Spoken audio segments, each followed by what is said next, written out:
Come with me. Ang sinabi ni Harvey ang nagpahinto sa kanya sa pagbubuhol ng necktie nito at napatingala dito.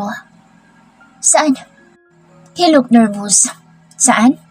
Na baka tatanggi siya sa alok nito? Ninanervyos ba ang isang Harvey San Martin? Bakulaw ito sa confidence. Office? She frowned. Wag na.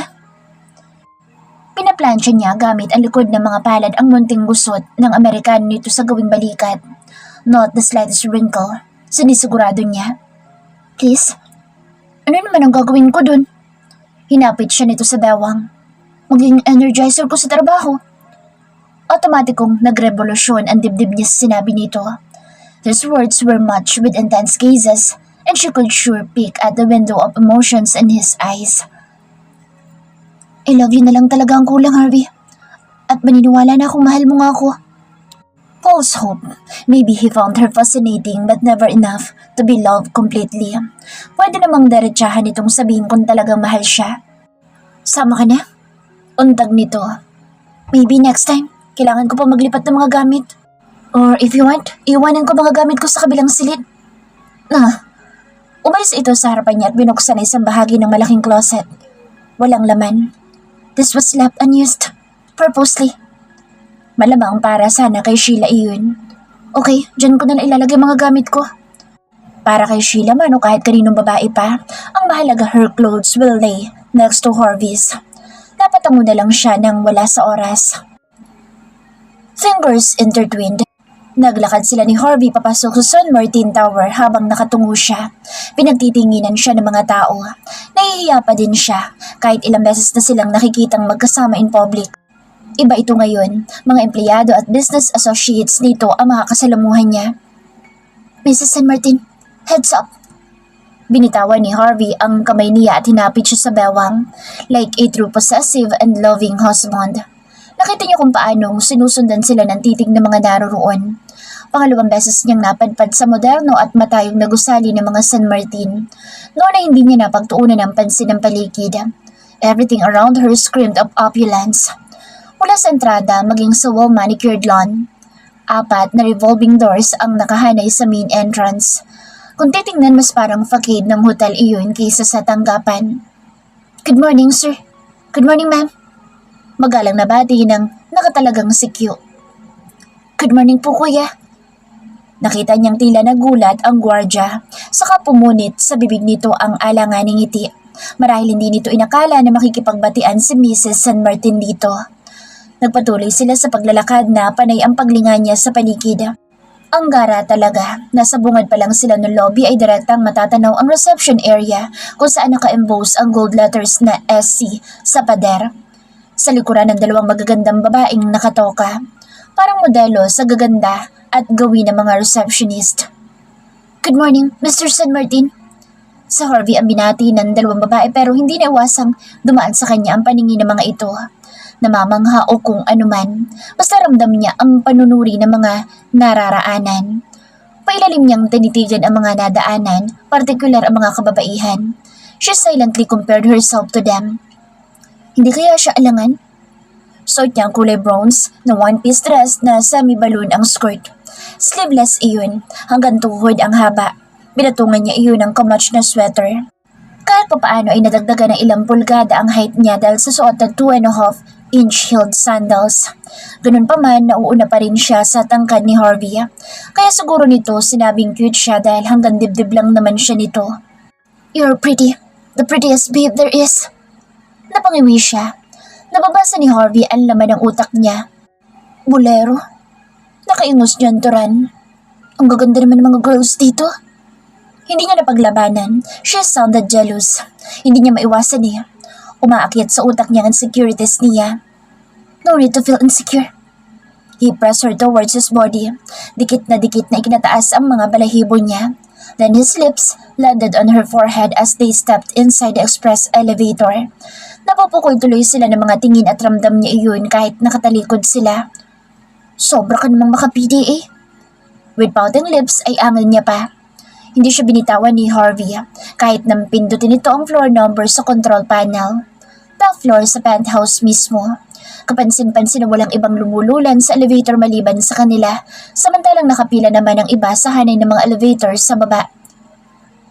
Private lift mo to? Yup. Kahit emergency, hindi mo pinagagamit sa iba? Oo ha? Nabigla na lang ay pumasok sa utak niya ang elevator scene na pilit na ipinapanood ni Sheila sa kanya noong college days nila. Fatal Attraction ni Glenn Close at Michael Douglas. May ibang babae ka bang pinasasakay dito maliban kay Karen? Gaga, ano naman kung meron? Pero babaero nga naman talaga ito dati. Dati lang ba? What if meron nga? Nag-iwas siya ng paningin. Dati naman kontrolado niya ang utak at mga kilos. With Harvey around, ang laking pinagbago niya. Paano naman kasi pinaparamdam nito sa kanya na sapat siya? She heard him chuckled. Jealous wife. May amusement sa boses nito. Ang gago'y tumawa pa. Tuwan-tuwa. Hinawakan ni Harvey ang baba niya. He tilted her head. Iniangat. Enough na magtama ang mga mata nila. Ang sarap ng ngiti ng kumag. Tuwan-tuwa ka naman. Everything she had to say was cut off by his kiss. It was brief but full. I like it. When you're jealous. Nito nang matapos ang maikling halik. Too late na pasubalian pa ito. Ano naman kung nagsaselo siya? She is Mrs. San Martin. Entitled siya. Niya po siya dito, mas mahigpit at hinalikan siya sa bunbunan. Dalawang kamay na ngayon ang nakayakap sa katawan niya. Minsan gusto niya isiping may fetish ito sa buhok at leeg niya. Kapag ganito ang naging paglalambing ni Harvey, napupuno ng assurance ang puso niya. Sapat nga siya. Binubura ang mga takot at hinala. Habang mag-asawa sila, dapat sa kanya lang ito. Ayaw niya ng kahati. Subukan lang ng ibang babae at baka maisigaw niyang mahal nga niya ito. Baka manabunot nga siya, gaya ng sabi ni Klein. Harvey is a busy man. Simula nang dumating sila sa opisina, okupado na ito ng samut-saring meetings, pagre-repaso at pag-approve ng documents, at kung sino-sinong kausap. Are you bored? Maya't maya ay tanong nito sa kanya. Nasa couch lang siya, nagbabasa ng mga magazines at mga libro. Sa shelf, sa isang sulok ng modern office nito. Katatapos lang nilang mag-lunch at sub-sub na naman ito sa trabaho. Sa loob ng mga oras na naririto siya, 3 beses na niya itong ipinagtimpla ng kape. Mawawalan ako ng trabaho nito. Pabirong wika ni Karen nang mapasukan siya sa counter at kasalukuyang naghahalo sa tasa. Tipid ng ngiti ang isinukli niya dito. Gusto mo pagtimpla din kita? No, ayoko ma-fire no. You're the boss, Queen. Nagtimpla din si Karen ng sariling inumin. Energen na may cereal. Grabe naman, for agad. Pagbibiro niya habang pinupunasan ng disposable napkin ang gilid saucer na natilamsikan ng likido. You just don't know how crazy he is for you. Crazy, maybe in bed. Tapik sa braso ang iniwan nito bago lumabas, bitbit ang sariling tasa. Siya naman ay binibitbit na rin ang tasang nakapatong sa saucer na may kasamang kutsarita. Sa lubong ang kilay ni Harvey habang nakatutok sa MacBook, ang buong atensyon. Either way sa ang anggulo man tingnan, gwapo pa rin ang asawa niya. Makisig. Umabakat pa sa suot nitong long sleeves ang biceps. He is strong and lean and muscular. Just this morning, she made love to him. The shower scene crossed her mind. She giggled. By far, it was her wildest love-making. Wala na. Ang halay niya na rin. Heto at kagatlabi na pala siyang nakatunghay sa labi nito. I understand. You want to kiss me? Umayo siya ng tayo at inalis ang ngiti sa mga labi nang matantong buong atensyon na pala siyang pinagmamasdan ng lalaki. Nakataas ang isang sulok ng bibig nito. Halatang nanunudyo. Coffee mo po. Hinawi niya muna ang files na nasa mesa bago inilapag sa harapan nitong umuusok na kape. Babalik na sana siya sa couch nang hapitin nito ang kanyang bawang at napaupo sa matitigas nitong mga hita. Harvey, baka may pumasok. Anya sabay si Corito. Walang basta-bastang pumapasok sa opisina ko. May naiisip na naman itong kahalayan sa utak. Sigurado siya. Nice and sweet. Inilang lagok lang nito ang kape at natapos. Parang bakulaw lang. Ibabalik na sana niya iyon pabalik sa pantry ngunit pinigilan siya nito. You were looking at me. Sa lips or biceps? Alin man sa dalawa? You were licking your lips. Sinisingot nito ang braso at leeg niya. Lumikot ang kanyang mga mata. sa gawing pintuan nakatitig. Nakakahiya naman kapag may pumasok at naabutan siyang nakakandong sa hita nito. Harvey, what? Patay mali siya nitong turan na sa monitor ng laptop pa rin nakatuon, but that naughty smile on his face was too hard to ignore. Nagsimula itong amoy-amoyin ng balikat at braso niya nang hindi iniiwanan ng mga mata ang laptop. Ano yan? Kailangang mabaling ang atensyon nito. Graphical data, diagrams ang naka-flash sa screen. Mostly ay mga figures. Monthly financial reports mula sa iba't ibang kumpanya under ng San Martin Corporation. Nantali iniisip niya kung gaano kayaman ang pamilya ni Harvey. Mining ang main line of business pero may iba pang mga investments at mga negosyo. Hindi ka ba napapagod? I do. Pero responsibilidad ko ito. If only I have sibling na makakatuwang ko sa pagmamanage ng business, lalo na ngayon na nakakasakit si Dad. Nilaro-laro niya sa gitna ng dalawang daliri ang ballpen nitong pampirma. Parker pen. Halatang mamahalin ang gamit na pampirma lang. Samantalang hanggang ngayon ay nagtsatsaga siya sa Faber-Castell. Yun na yata ang pinakamahal niyang ballpen. Nasanay na siya sa Panda at HBW.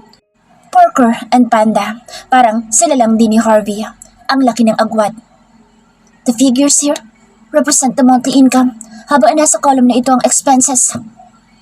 Nagpaliwanag pa si Harvey. Nakatutok ang cursor sa tinutukoy nito. Panay naman ang tangon niya. Sa kurso niya ay marami ding numero kaya naintindihan niya kahit papaano nakikita sa screen. Sa tansya niya ay ang laki ng income ng korporasyon.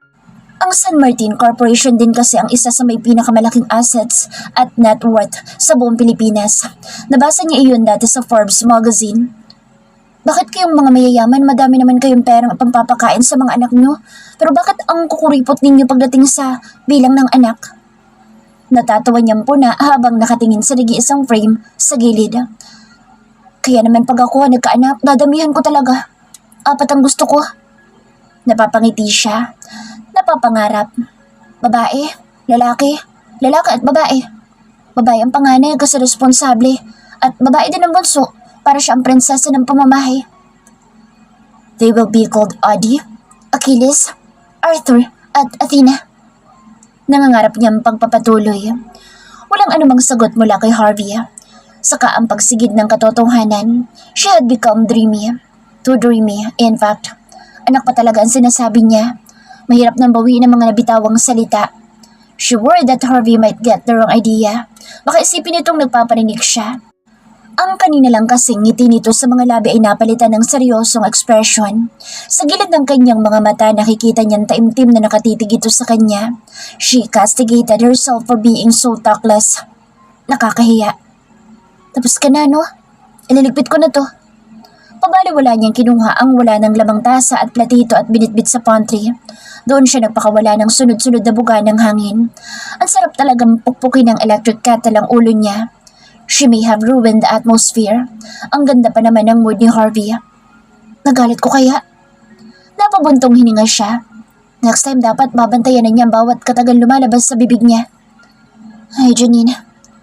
Munti ka na siyang mapatili sa gulat nang sa pagpihit ay si Harvey ang nakikitang nakatayo sa tapat ng pintuan ng main office nito at ng pantry. Nakatayo sa hamba ng pintuan, nakapamulsa ang 2 kamay. She swallowed hard nang makitang seryoso lang ito. Pilit niyang hinahanap sa mga mata ang damdamin nito. His eyes were intense but not angry. Katunayan tila may bahid pa ng tenderness. Hinintay niya magsalita ito ngunit bumuntong hininga lang. Ibinaba ang kamay at pabigla siyang hinila at niyakap. Do you want a child with me? Parang nabingi siya sa sinabi nito. May bumara sa kanyang lalamunan. A child with him would be more than wonderful. Pero magiging suntok sa buwan yun kung maghihiwalay lang naman sila sa bandang huli. Tantad siyang magsabing oo pero ang selfish niya naman kapag ganoon. Kapag sinabi niya naman baka matakot ito o magalit. Laro-laro lang naman itong kanila. A child in between is not good, diba? Ibinabalik niya kay Harvey ang sarili nitong pangungusap noon. Nag-angat siya ng muka at sinikap na pintahan ng matamis ng ngiti ang mga labi. She acted as normal as she possibly could. Before I forgot, paubos na po ang pills ko. Dapat mo na akong ibili, Mr. San Martin. Or, I could have injection kung okay lang sa'yo. Acting so coyly, but it always had a stabbing effect on her heart. Every time she mentioned that dreadful word pills. Harvey just looked at her, hindi kumikibo. His gray eyes looked weary. Hey, tititigan mo na lang ba ako? Naparam ang lahat ng anumang sasabihin. Ikinulong ni Harvey ang mukha niya sa dalawang palad nito. Harvey claimed her lips. Nakabukas ang bibig niya kaya malayang nakapasok ang mapangahas nitong dila. It was a hungry kiss na parabang nitong umaga lang ay walang namagitan sa kanila. All she could was hold his hands, cupping her face, close her eyes, and feel the magic of this kiss. There was something in his kiss. It was fiery, yet tender and deep and full of love. No matter what it was, she kissed him back, as fierce as she could. Huminto lang sila sa halikan nang pinangapusan na sila ng hininga. Naging mas banayad ang halik nito nang muling sinakop ang labi niya. Mas banayad, mas tumutupok sa kanya. Mas nadadala siya kapag sa ganitong paraan siya hinahalikan ng asawa. Mas nadarama niya ang puso nito. Harvey, oh shit! Parang nabuhusan siya ng malamig na tubig nang marinig ang boses na iyon na nanggagaling sa gawing pintuan. Bumukas sa mga mata niya. Megan was staring at them. Awang ang bibig nito at alam niyang nasaksihan nito ang mainit na halik na pinagsaluhan nila ni Harvey. A trace of pain was seen in her eyes. Babae siya. Ramdam niya na may lihim itong pagtingin kay Harvey dahil kung hindi ay hindi pangingiliran ng kislap ng luha ang mga mata nito. Pain was mirrored in her eyes. I may have interrupted you. Nakabawi na itong kaagad. Abogado nga naman ito at magaling sa pagtatago ng emosyon. Iniisip niya lang kung nararamdaman din kaya ni Harvey ang damdamin ng babae. Ni hindi nga napapansin ni Harvey na mahal niya ito. O talagang manhid lang at ang mas nabibigyang halaga ay ang madala siya sa kama. Nagpapadala din naman siya. No, Megan, what is it? Kumawalay siya kay Harvey at naupong muli sa kinapupastuhan kanina. Pinaupo naman ni Harvey si Megan sa upuan nito sa harap ng executive desk. Nahiya siya sa naabutan ni Megan ngunit si Harvey tila ba wala dito ang nangyari. I have already reviewed the contract with the Fajardo Mining. Kontrata. Ang galing lang titigan ni Megan habang naglalahad ng mga detalye ukol sa pinag-uusapan. Megan is one empowered woman na magsabog yata ng katalinuhan ay nasalo nitong lahat. Confident, beautiful, sexy, nakaka-intimidate. May magandang sense of fashion pa ito gaya ni Sheila.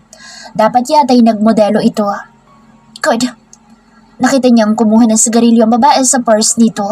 Ngunit nang sindihan nito ng lighter ang stick ay halata ang ninig ng mga kamay. Tensyonada ito. Ganito si Tita Josel kapag nininervyos. And the way she drew glances at Harvey, there was really something. How many times did I tell you to quit smoking, Megan? Inagaw ni Harvey ang sinindihan nitong sigarilyo at itinapon sa aluminum trash can. Para itong concerned na kapatid na lalaki sa nakababatang kapatid naman na babae. She wondered kung gaano kalalim na ang pinagsamahan ng dalawa. Sa mga miminsang pagkakataon na sinasamahan niya si Sheila noon, naalala niyang paminsan-minsan lang niya nakikita sa Megan, pero mukhang malalim ang ugnayan ng mga ito. Mas malalim pa sa anumang meron sila ni Harvey. Ano lang ba ang alam niya kay Harvey? Napakalimitado lang. Mas memoryado pa niya kung ilang lunal meron ito sa dibdib at ang six-pack abs dito sa tiyan kaysa sa past relationships nito. She knew his body too well pero hanggang doon lang. Hanggang kama ka lang talaga, Janine. Nakita niyang tumayo si Megan. Don't forget, may meeting tayo mamaya with another possible investor sa Manila Pen. That's 2 p.m. Pinulot nito ang phone na nakapatong sa mesa at humakbang. Siya na nakaupo sa couch malapit sa pintuan ay bahagya lang nitong tinanguan.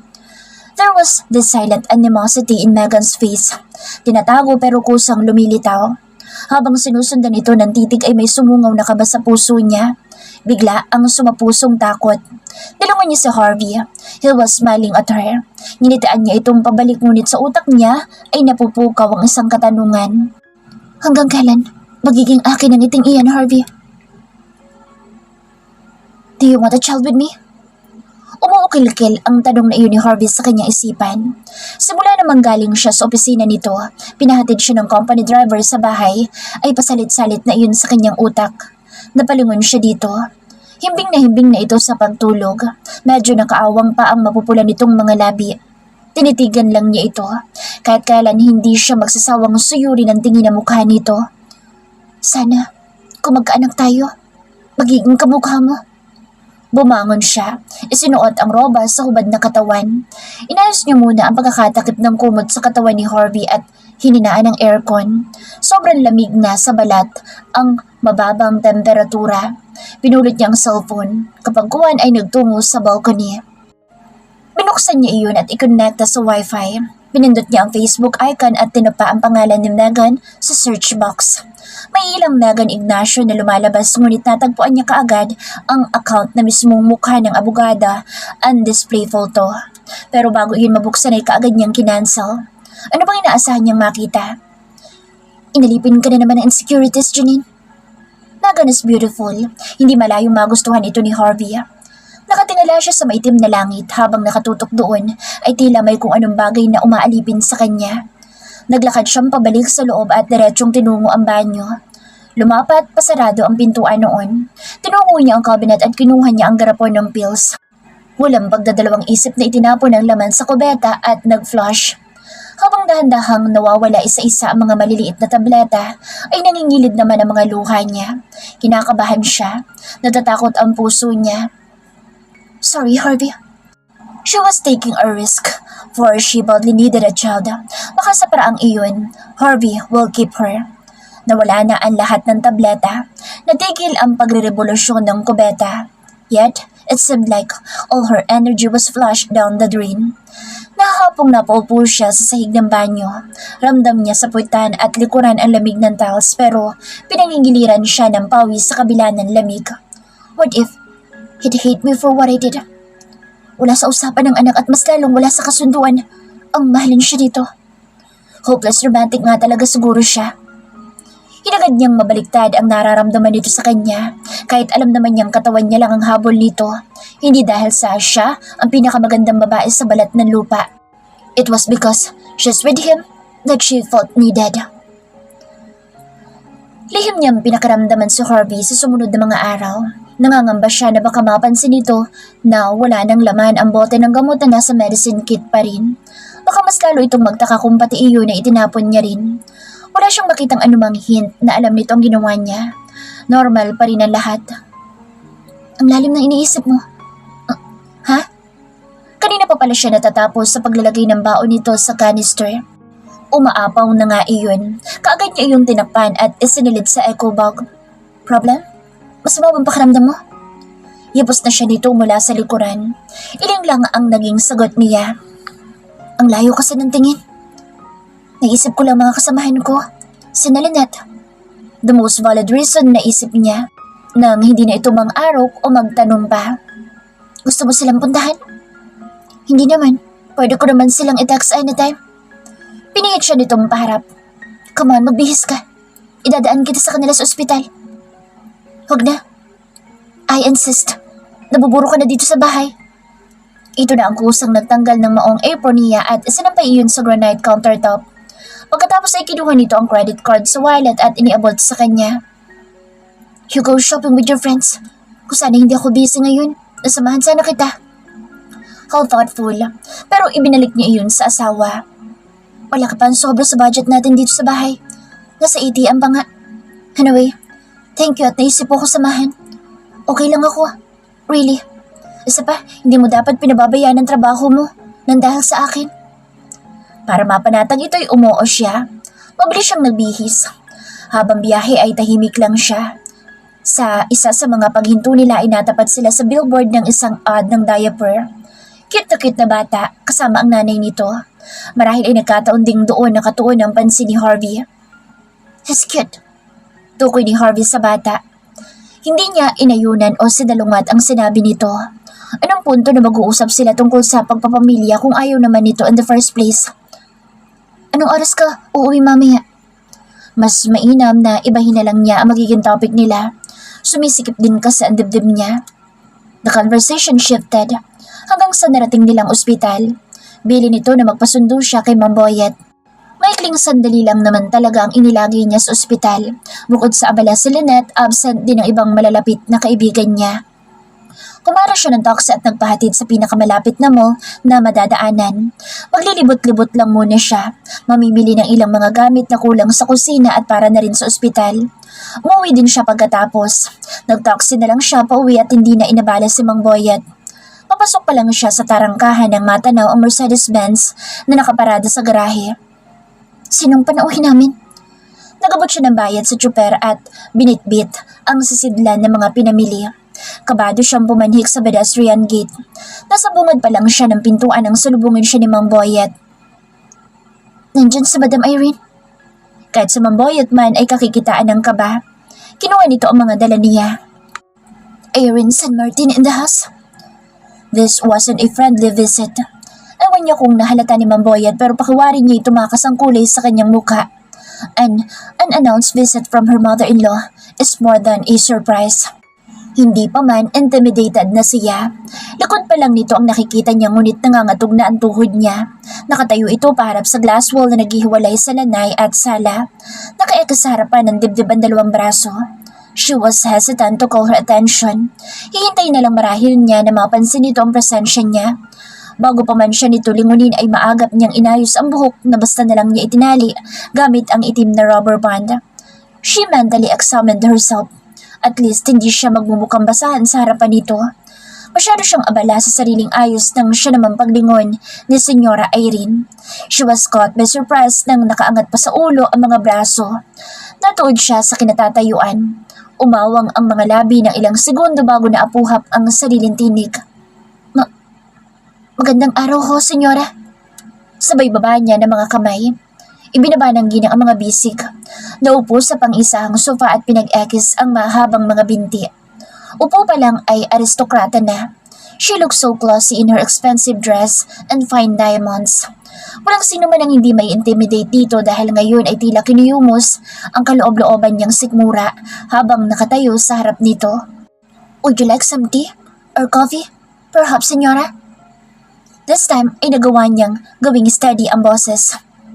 Coffee. Black with little sugar, please. Buong akala niya ay tatanggi ito. Mas mabuti sana kung tumanggi na lang at umalis. Panatag na sana ang kalooban niya ngayon. Pero nanay ito ng asawa niya.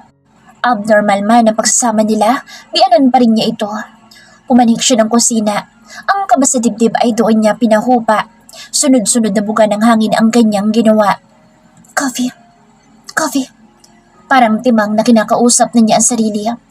Kumalampag ang coral cup na kinuha niya mula sa drawer.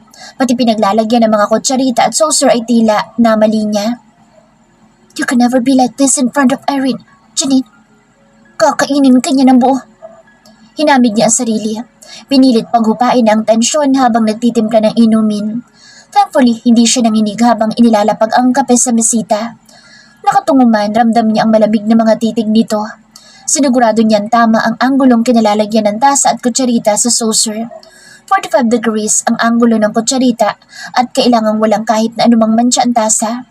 Ang kape ay 2/3 lang ang ratio sa sisidlan at ang table napkin ay maayos niyang itinupi ng fleur de lis at inilagay sa kaliwang bahagi ng saucer. Sinasaulo niya ang table etiquette na natutunan sa high school at kay Tita Josel. When everything was set, she sat opposite her. Huwag kang mag-slouch, Janine. Just sit properly. Ang alis din ang baanan mo. Seeing Irene get out of the door was her sole motivation. Harvey, sana nandito ka. Lihim niyang nahiling. Lumipas ang ilang sandali ng katahimikan. Ang ingay na namamayani lang ay ang ritmong pag-ikot ng kutsarita sa tasa nito. Inilapag nito ang teaspoon sa saucer at ininom ang mainit na inumin. It was like watching Queen Elizabeth sipping her precious civet coffee. Paano ko mapasok gilagad dito? Matapos ang 2 beses na pagsimsim ay inilapag nito ang tasa. Inilagay sa kandungan ang magkapatong na mga palad at tawid siyang tinitigan. I can see that you enjoy playing the role of Mrs. San Martin. Kalmado ito habang hindi inihihiwalay ang malamig na mga titig sa kanya. Your face is all over the papers. How did you feel about it? Paano ba siya tutugon? Why did you marry my son?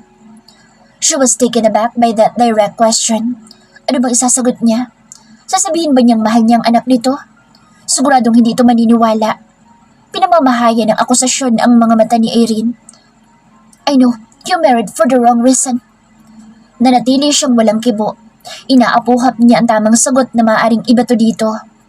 Do you think it's a wise decision? Ni hindi nito mabanggit ang pangalan niya.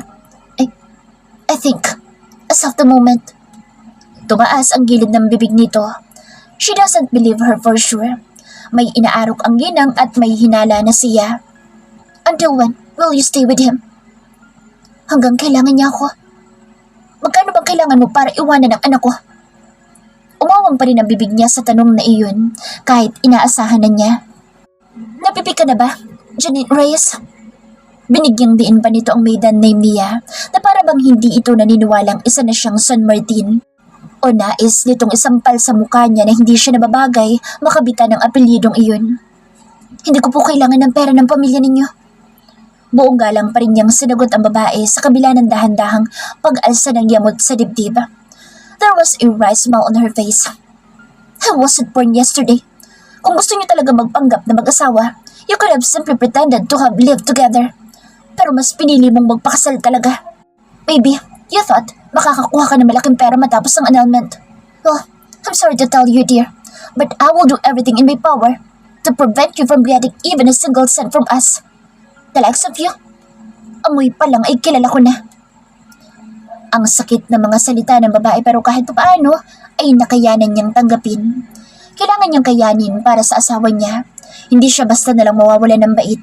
Isipin niya lang na matatapos din ito.